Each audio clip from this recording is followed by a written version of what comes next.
Now to Kakamega County, more specifically Matungu constituency, where our very own Sam Ogina has been observing the activities throughout the day. Sam, we never thought that the day would end in a search for a former cabinet secretary. Quite the chaotic day, wasn't it? Indeed, Vicky, it was anarchy really, not even chaos, because that was beyond chaos. Of course, we saw people, presiding officers really, the people who were supposed to be manning these elections being frog-marched.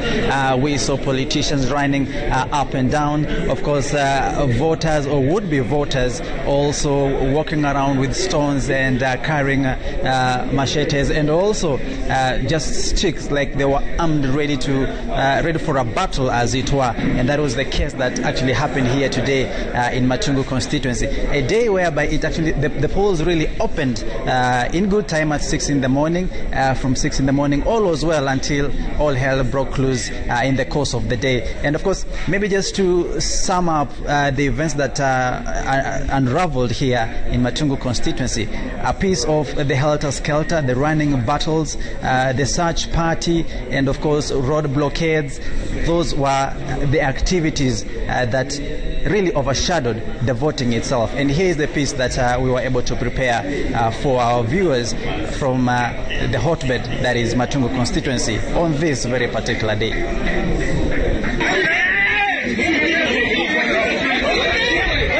It was pure chaos and anarchy in the Matungu constituency by-election.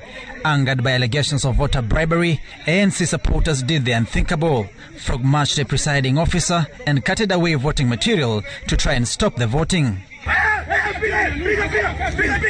Matungu was not only a no-go zone but a violent hotbed. Gunshots rent the air, and those who found themselves on the wrong end paid a heavy price. The by-election punctuated by threats, intimidation and violence.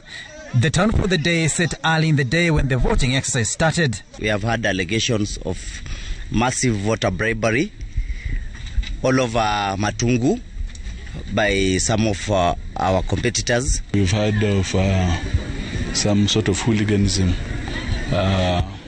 perpetuated by our opponents on our agents and our supporters. At 2:41 p.m., tallying imeshafanya imefungwa, polling station waiting for stamp. And the voting has not ended.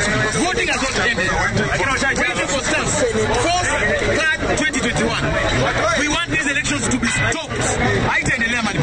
There are people who have panicked just from the sense they are getting on the ground that ODM and our candidate is performing very strongly. So they are casting all sorts of aspersions on the... Kasipul Kabondo parliamentarian Christopher Were among those nabbed by police officers on suspicion of voter bribery. The legislature locked up at Matungu police station. I'm a super agent.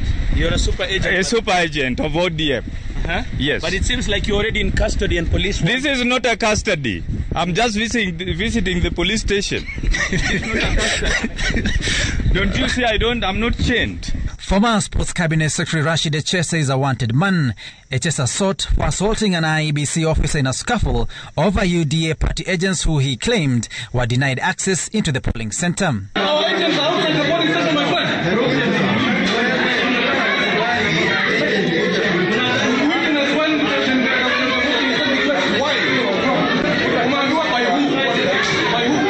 Heavy security deployment, a manhunt and a search party was set up to apprehend the former minister. Echesa is still on the run as IEBC warned of pressing assault charges against the former cabinet secretary who was sacked. You are my colleague, talk to me. I can't stop shouting.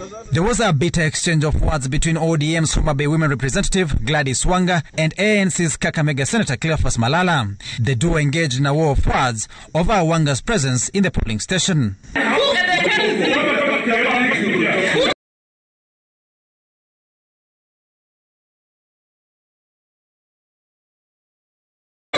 The exercise that kicked off smoothly at 6 a.m. blotted by incidences of wanton and unabated